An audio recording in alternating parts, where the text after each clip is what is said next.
Hi, how are you doing? I am H. Lee Fuquay, and I am the Bad Mother Cooker.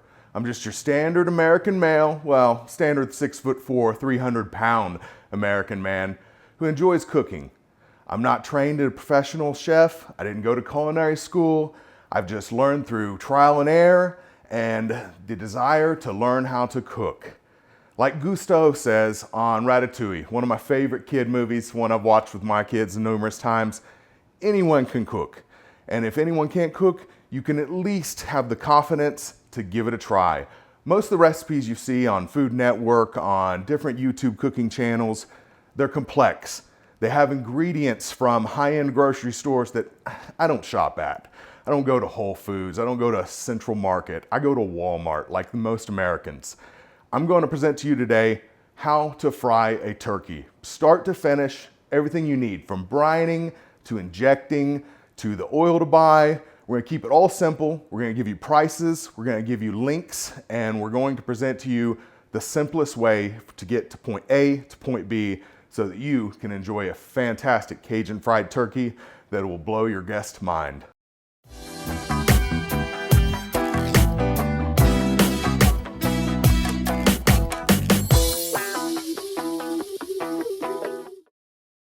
Okay, when you're selecting out your turkey, almost any turkey will do, but if you do your due diligence, you'll be able to find different prices on turkeys. Anywhere from, I've seen them as low as 29 cents up to your standard $1.78, $1.88, $2 a pound. I bought these at Walmart for 68 cents a pound. Now, something that I recommend, and this goes against a lot of what a lot of people believe because they're used to cooking them in the oven. They're used to getting a 18, 22, 24 pound bird. That's a big bird, especially for your standard size fryer. I always recommend, no matter who you are, you'd be better off buying two 12 to 14 pound birds. These are only gonna fry for roughly about 3 minutes a pound. So if you have a 12 pound bird, you're looking at 36 minutes compared to a 20 pound bird that's gonna take well over an hour. You're also gonna guarantee that the oil in the frying gets all the way down to the bone. You're gonna get an evenly cooked turkey throughout. So my advice to you is, instead of going out and trying to buy a 22 pound bird that's gonna take an hour and a half or 3 or 4 hours in the oven to cook, get two 12 pounders. The prep, the cook time, you'll still be about the same. You're still looking at probably an hour and 20 minutes for cooking two 12 pound, 14 pound smaller birds. And you know what? You also get to spread the love as far as, I'm a guy that loves drumstick, or the leg, the big old leg. You've got 4 legs instead of 2, 4 wings instead of 2. You have an even mix of more white meat, more dark meat, instead of just one turkey you're working with. And I'm telling you, the timing is almost the same. It's a lot safer, cost effective, defrosting is less. You're just better off getting 2 small birds over 1 big bird.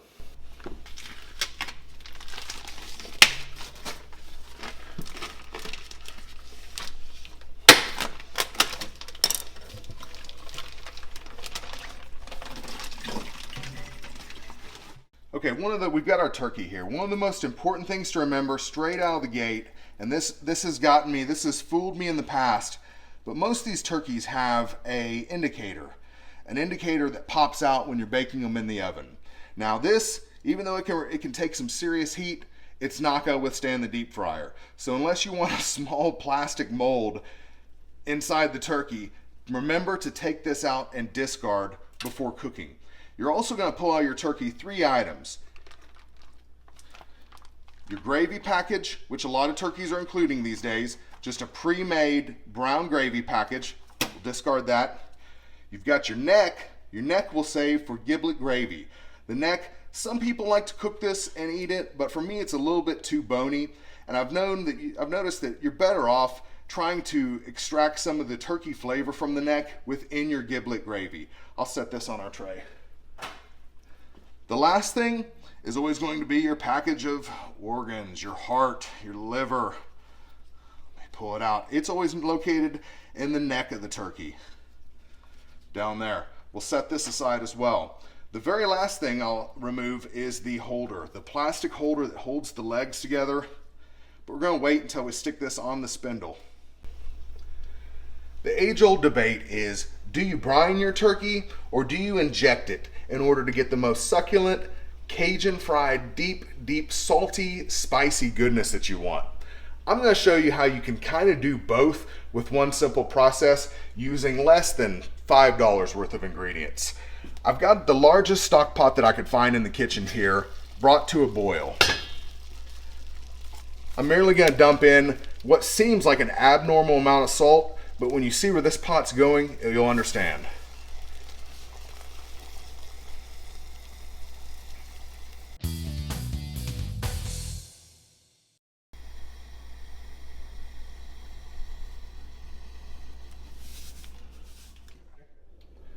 The second ingredient on top of salt is some Cajun spice. Now you can use any Cajun spice in the books. Use what you have left over in the shelves, or you can go out and buy, I like Slap Your Mama. It's got a nice Louisiana spice to it, but there's a lot of different options out there. We'll be adding this to the water as well.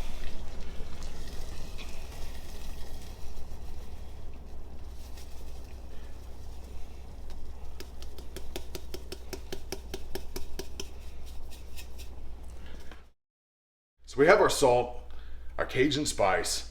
The last thing is an optional ingredient, but I like adding, and that is some Habanero Hot Sauce. Now don't be afraid when I say Habanero Hot Sauce, because even though I'm adding it to the brine water that will be injected into the turkey, everybody knows when you cook spicy stuff, jalapenos, habaneros, scotch bonnets, etc., it cooks out the heat. So everything that you deep fry that may appear to be super hot, it's really going to take it down to an edible, enjoyable level.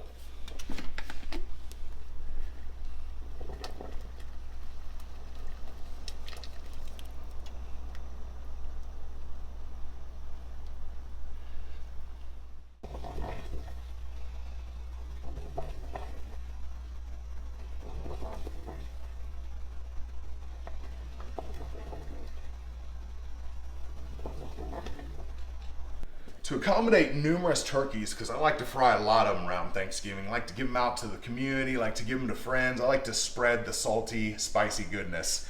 I'm going to use a cooler that I've already added about a third of the way with water. You know, you're going to have to allow the water to rise a little bit when you throw two. This one will hold 2 birds at a time. So I'm going to take the boiling brine that we created, and I'm going to pour it in there. Oh yeah. Hot steam feels good.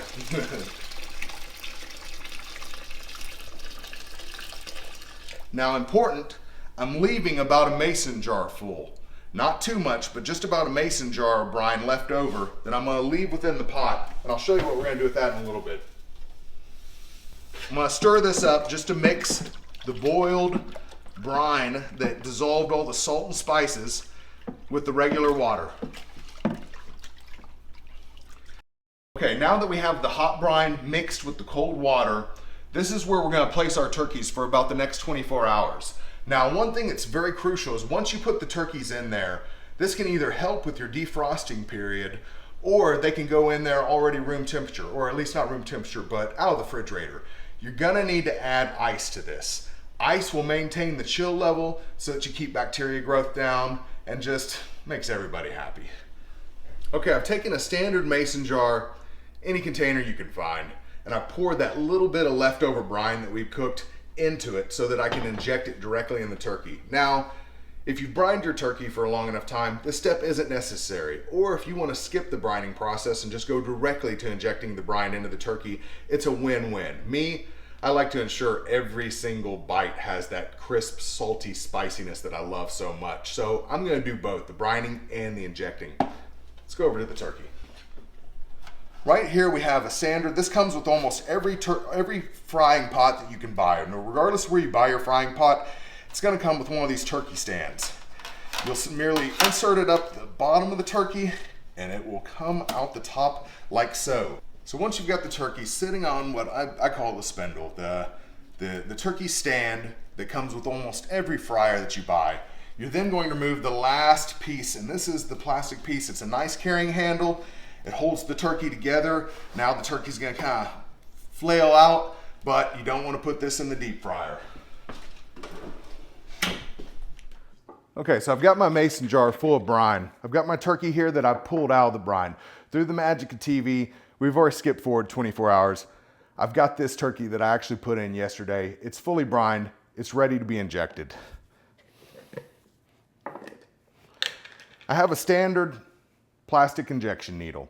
You can buy fancier models. There's metal ones, there's bigger plastic ones, there's gun style version for commercial cooking. This one, $1 at Walmart. You've got it.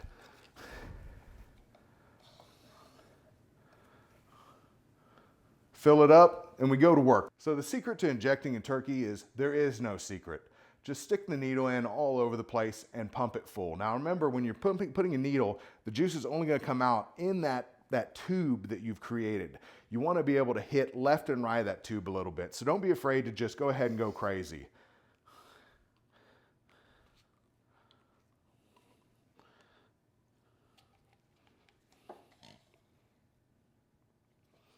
The legs are my favorite dark meat guy, so I like to pump them extra full. Go in from the front and from the back.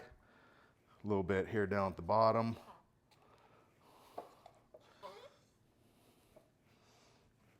We'll do this leg. Front. Back.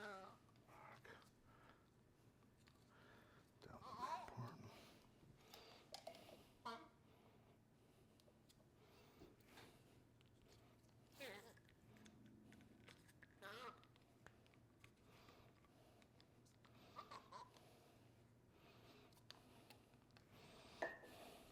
A lot of people argue less is more. Well, in my world, that's bullshit.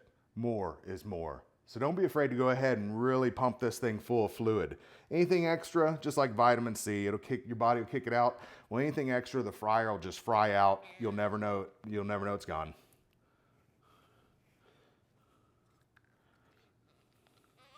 Like I said,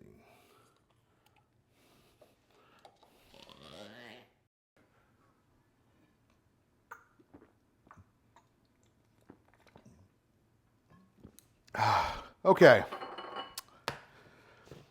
I've got some garlic sriracha powder that I picked up. Now, I'm gonna add an external dry rub, a very light external dry rub, but everybody has that member in their family that likes to eat the skin, okay? Some people think it's gross. Some people think that you're not eating turkey or chicken without that skin, especially when it's crisp and fried and really holds a nice spice to it. So I'm gonna rub this thing down lightly in garlic sriracha. Like I said, you can find this at Walmart.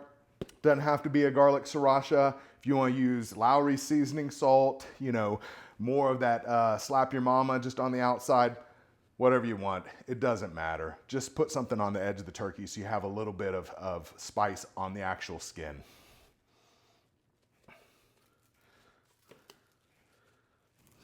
I like to rub it in by hand instead of just shaking it on there.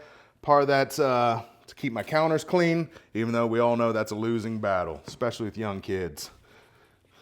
Like trying to brush your teeth with Oreo toothpaste, trying to keep this house clean.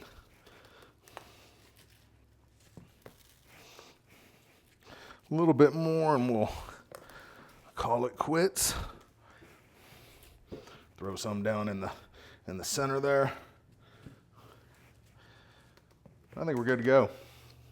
Okay, we're now outside. We're now where the action happens. My actual turkey frying pot. I'm in love with this thing. I'd give it a hug if it wasn't super hot. A little tip that I'd like to give you that'll help everyone out. You see this piece of cardboard. Now, traditionally, there's not gonna be too much oil get outside the pot, but there's gonna be a jump, a splatter every once in a while. And I picked this up at Walmart back in the produce section. I said, hey, do you have any oversized cardboard? They said an abnormal amount. They threw me a free piece. It's about, 3 foot by 4 foot. It's not too big, but it's just big enough that it'll protect your concrete, your garage floor, your grass, wherever you're frying this turkey at. I would recommend frying it outdoors, but we're not gonna have any risk as far as safety because I'm gonna show you 2 things you can do to prevent anything bad happening, any grease, any flash fire, anything like that. Okay, the turkey frying pot. Now this one is a little bigger than your traditional size. Most of your traditional turkey pots are about 30 quarts. This happens to be a 60 quart.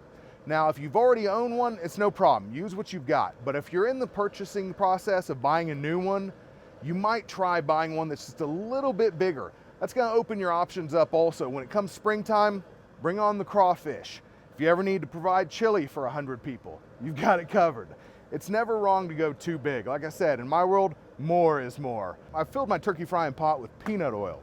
Now the reason I've chosen peanut oil is because A, it has a better flavor, but also B, it has a higher flash point than canola or, you know, vegetable oil or corn oil. This is just, it's a safer alternative, and plus you're gonna get the highest quality product from using peanut oil. This is about $35 for this oversized, you know, 4.5 gallons, and we're gonna pour the entire thing inside the turkey pot. I've already done that, it's heating. Okay, I think our grease is warm enough. We'll give it a quick 1-2. You wanna get your grease temperature, and it'll take about 30 minutes to heat up your grease, but you wanna get your temperature up about 350 degrees. This is a little bit over, but also remember that the turkey we're gonna put in there is gonna reduce the oil temperature just a bit. So anything over 350 is safe.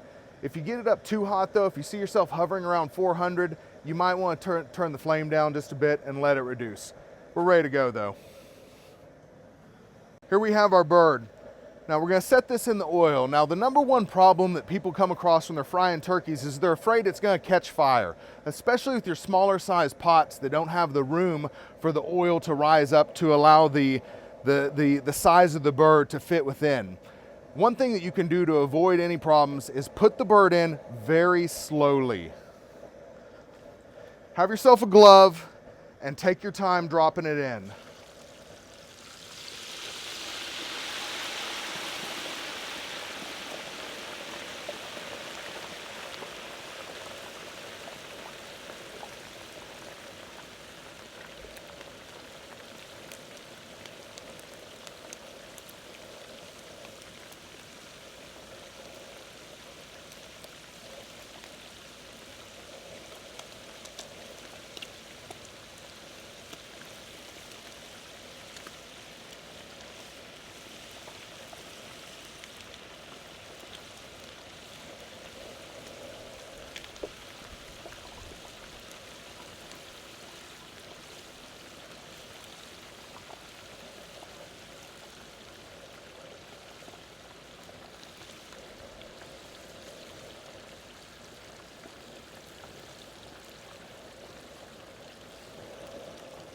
This little hook comes with the kit, with the stand, with the fryer.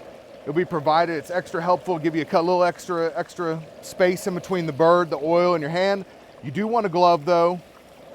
And like I said, put it in nice and slow. That'll allow you to be able to see if your oil is gonna jump up or if it's too hot or if the turkey's frozen.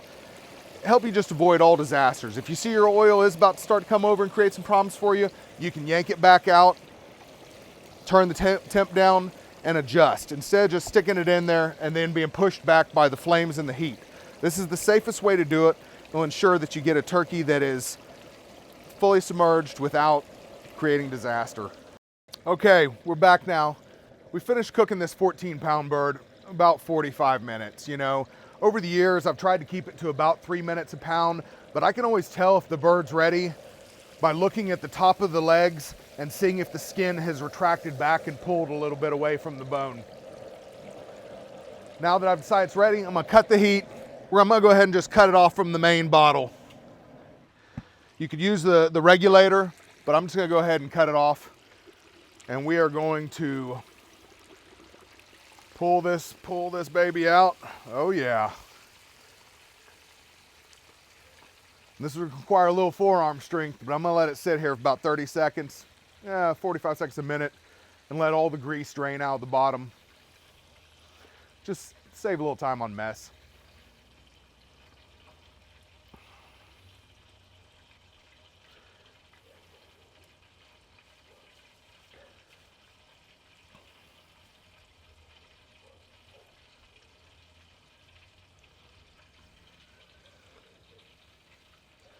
There we go.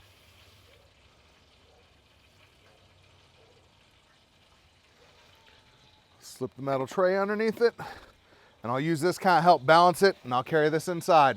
Okay, we've got our bird inside. It looks great. The steam coming off of it, singeing my nose hairs just a little bit. Smells good. I can smell that spice in there. It won't be too bad though. What I like to do is I like to go ahead and tip it over on my cooking tray. Just go ahead and pull this out. We'll discard this to the sink. And we've got our turkey resting now. Now, I'll let it cool down naturally about 10, 15 minutes before I go ahead and start carving it. There's two popular methods of carving. You can either get out the knife, you can slice it through and real nice, you know, and I'd recommend that at least for the white meat breast section. The rest of the turkey, I'm gonna put on my chef gloves and I'm just gonna rip this thing apart. I'm gonna rip it into strands, pull the legs, pull the wings off. It's gonna be a little bit caveman style, but at the end of the day, it's gonna get the job done quicker, put it on the plate, and it's gonna be warmer. You're gonna it's efficient to do it that way. Another tip I wanna throw in there is if you're traveling, don't be afraid to be the one who offers to bring the turkey to your family get together, or if you are not ready to eat it yet, I have put these in double wrap tin foil, 2 things of heavy duty tin foil. Then I'll put like a towel around it, put it inside a cooler, and I have pulled these turkeys out 4, 5, 6 hours later, and they are still piping hot. So if you need to travel, if you're going to family's event down the road, or you just, you know, want to cook it early that morning but not have to worry about it, enjoy your time with your family, then just have it ready to go. Don't be afraid to put it on tin foil, wrap her up, just put a standard dish towel over it, cover it up, throw it in your cooler, and you're good to go. There you go. That's it. We've got our Cajun fried turkey. I promise you, you're gonna take one bite of this and enjoy the spiciness, the saltiness, and just how moist the bird is throughout. You're never gonna go back to grandma's method. You're gonna do it this way from now on, and you're gonna get better at it each time you do it. I've hopefully inspired you through this very simple video with a very normal guy just to be able to cook these turkeys yourself this way from now on. If you enjoyed the video, don't be afraid to like or subscribe. I'm gonna put more of these out using simple recipes that I cook day in and day out that you may have not tried that will change the way your family eats. Anybody can cook, and you can be the next bad mother cooker. Thank you.